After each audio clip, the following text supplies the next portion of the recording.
Пырақ. Бұрынғы өткен заманда Қасым атты хан болыпты. Ханның өзі хандығын елден асырса да, басында бір қайғы болыпты. Бір баланың жоқтығынан хан 6 әйел алса да бала көрмепті. Бір күні хан халқын жинап, ақ бата алып, қажылыққа жүреді. Хан бірнеше күндей жол жүріп, Алатау деген тауға келіп түнейді. Түнде көз ілініп кетсе, түсінде 3 пері келіп: хан, басыңды көтер, еліңе қайт, барғаннан кейін әйелің екіқабат болады дейді де ғайып болады. Хан ұйқыдан басын көтеріп алса, ешкім жоқ. Сонымен хан еліне қайтады. Еліне келіп, арада бірнеше ай өткеннен кейін кіші әйелі жүкті болады. Бір ұл табады. Хан ұлдың атын Пырақ қояды. Пырақ 10 жасқа келгенде жақсы жаманды ажырататын болады. Хан Пырақты атқа міндірейін деп қол астындағы халқын жинатып үлкен той істемек болады. Барлық тойға керекті нәрселерді даярлап халқына хабар береді. Алыс елде 2 досы бар екен, оған да хабар береді. Досы атпен келуге алыс болған соң бір ағаш ат істетеді. Ол ағаш аттың оң құлағын бұраса ұшатын, сол құлағын бұраса қонатын болады. Сөйтіп досы тойға ағаш атпен ұшып келеді. Хан досын алыстан келген мейман деп қарсы алып үйге кіргізеді. Сол уақытта далада ойнап жүрген Пырақ жаны жоқ ағаш атқа қалай мініп келді деп таң тамаша қылады. Ағаш атқа мініп көріп, бір құлағын бұрап қалғанда ағаш ат аспанға ұша жөнеледі. Халық дереу Қасым ханға хабар береді. Хан шыққанша бала аспандағы бұлтқа кіріп көрінбей кетеді. Хан баладан айырылып, жиылған жұртты тарқатады. Не істерін білмей сасқан бала ағаш аттың 2 құлағынан қос қолдап ұстап алады. Оң құлағын бұраса ағаш ат жоғарылай түседі, сол құлағын бұраса ағаш ат бір қаланың шетіне келіп түседі.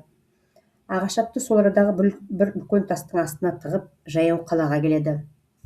Қалаға келіп, бір үлкен қораға кірсе, қораның ортасында шам жанып тұр екен. Шамның жанына барса, қасында бір кемпір кеп: әй балам, түн ішінде не қылып жүрген баласың деп аты жөнін сұрап, үйіне апарып тамақ береді де: балам, сен бұл жаққа бір жаманшылық болып келіп қалыпсың, енді сен маған бала боласың дейді. Пырақ: мақұл шеше, бала болсам болайын дейді. Сонымен кемпір төсек салып беріп, баланы жатқызады. Таң атады, бала ұйқысы қанып тұрады. Кемпір баланың тамағын беріп, қолына ақша беріп, базарға жұмсайды.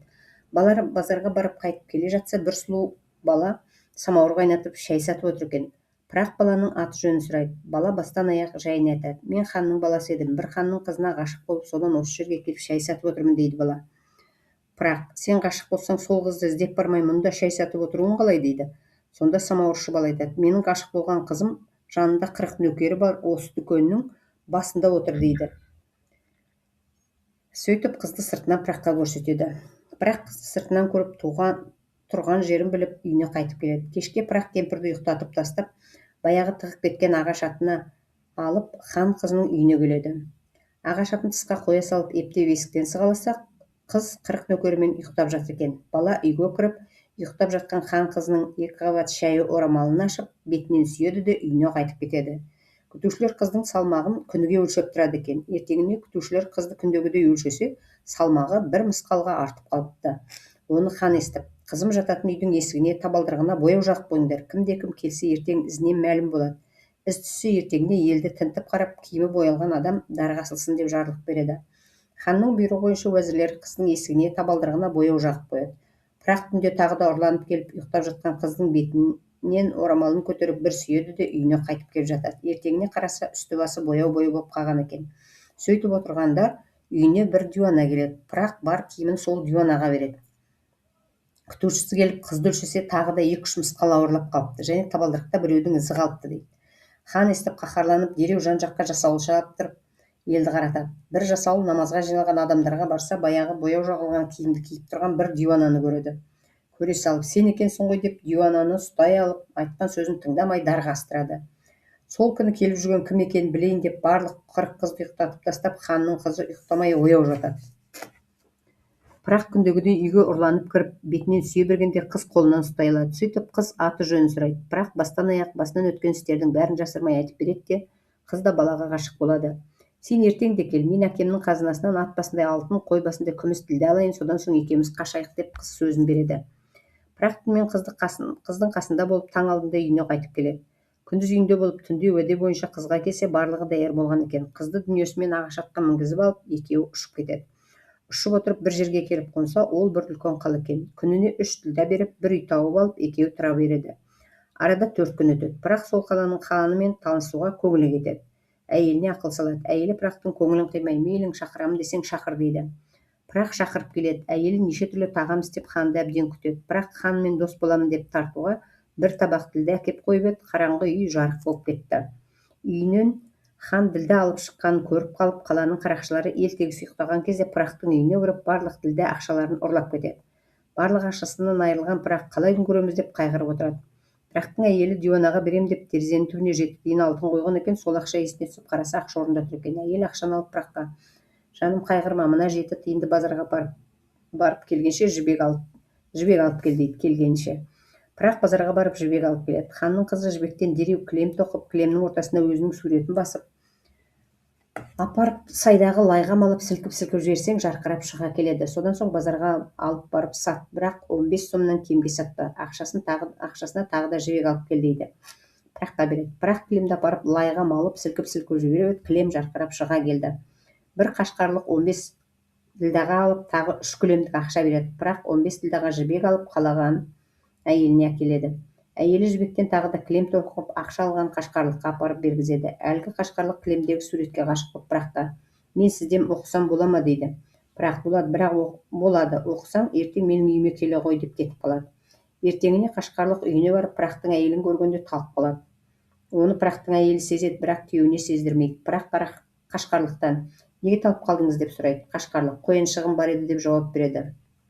Қашқарлық Пырақтан біраз сабақ алып кетерінде Пыраққа: әйеліңіз бен менің үйіме меймандыққа келіңіздер деп шақырады. Ертеңіне Пырақ әйеліне: меймандыққа барайық десе, әйелі бармаймыз дейді. Ақыры әйелі бармаған соң Пырақ шақырған жерге бармауға болмайды деп өзі кетеді. Қашқарлық Пыраққа ішкілік ішкізіп, мас қылып бір тамға апарып тастайды да қолындағы алтын сақинасын алып Пырақтың әйеліне бір жігітті жібереді. Мына алтын сақинаны көрсетіп, Пырақ шақырып жатыр десең, әйелі келеді деп тапсырады жігітке. Әйел алтын сақинаны көргеннен-ақ бір бәленің болғанын сезеді. Жігітке білдірмей бір қанжар алып Қашқарлықтың үйіне келеді. Үйге кіре бергенде жігіттер жабылып, әйелді Пырақ жатқан тамға кіргізіп жібереді. Әйел тамға кіріп барса, қараңғы тамда Пырақ жатыр. Дереу қанжарымен тамның бір жерін кесіп, Пырақты шығарып, енді өзі шығайын деп жатқанда қарауылда көріп қалып, әйелді ұстап алады. Айырыларда әйелі Пыраққа: сен үстіңді өзгерт те нан сатқын деп ақыл айтады. Сөйтіп қыз қамауда жалғыз өзі бір тамда жата береді. Тамақ берсе ішпейді. Арада 3 күн өткеннен кейін қыз тамның терезесінен қарап отырса, нан сатып жүрген Пырақты көреді. Қыз бір жігітті шақырып алып, қолына хат жазып беріп: мынау хатты апарып берсең, анау сатушы нан береді деп Пыраққа жібереді. Пырақ хатты алып, нанды беріп жүріп, енді хатқа қараса, бүгін түнде тамыр болған ханның 2 атын, 2 қылышын сұрап алып, терезенің тұсына келіп тұрғын депті. Пырақ ханға барып, 2 ат, 2 қылыш сұрап алып, түнде тамның түбіне келіп тұрып ұйықтап қалады. Пырақ ұйықтап жатқан жерге адам жұтатын бір жалмауыз келіп, бір атқа мініп, ол да тұра береді. Әлден уақытта қыз терезеден секіріп түсіп, бір атқа мініп, 2 аттылы қашып жөнеледі. Таң атқан соң қыз қасындағы аттылыға қараса, жуан келген қара жігіт. Қыз жігітке сыр бермей: қайда барамыз дейді. Жігіт: жүре берген дейді. Сөйтіп жігіт қызды бір үлкен қораға алып барады. Қыз бір қорадан қамаулы малды, екінші қорадан көгендеп тастаған көп адамдарды көреді. Жалмауыз қызға 2 қора толған малды, адамдарды көрсетіп мақтанып далаға шығады. Даладан басына бір ілмек жіп салбыраған діңгек ағашты көріп қыз: мынау не дейді. Ол адамдарды дарға тартатын ағаш дейді жалмауыз. Адамдарды дарға қалай тартады дейді қыз. Ойламаған жерден 2 атты, 2 қылышты сұлу қызды ол жағып мастанған жалмауыз мына тұзақты адамның мойнына былай іледі. Сөйтіп жіптің анау ұшынан біреу тартады деп мойнына кие бергенде, қыз жіптің ұшын тартып қалып, жалмауызды өз дарына асып кетеді. Содан кейін барлық көгендеулі адамдар мен малдарды босатып жібереді. Өзі еркек киімін киіп, бір Көкек деген қалаға келіп тұрады. Бір жылы Көкек елінің ханы өліп, оның орнына ақылды, сүйкімді әлгі жігітті халық хан қояды. Хан өзінің суретін бастырып отырған тамның есігіне жапсырып қояды. Кімде-кім осы суретті сұраса, маған айдап кел деп тапсырады жасауылдарына. Жасауылдар бір күні қарап тұрса, бір қара жігіт келіп суретті сүйе береді. Жігітті дереу ханға алып айдап келеді. Хан оны дарға астырып жібереді де, ол баяғы жалмауыз екен. Арада неше күн өткеннен кейін біреу келіп суретті құшақтап жылан жатқан жерінен жасауыл айдап ханға алып келеді. Хан ор қаздырып, оның ішіне жылан, тағы басқа түрлі бақа-шаянды толтырып жаңағы адамды ішіне тастайды. Ол баяғы Қашқарлық екен. Бір күні хан жатайын деп отырғанда, бір жасауыл бір жаман киімді мүсәпірді айдап келеді. Хан қараса, баяғы Пырақ. Сол арада хан Пырақпен құшақтасып көріседі. Киім киіндіріп, ертеңіне елін жинап, бастарынан өткен уақиғаларын айтады. Ағаш атқа мініп, елдеріне барып, әке-шешелерімен табысады. Сөйтіп мұраттарына жетеді.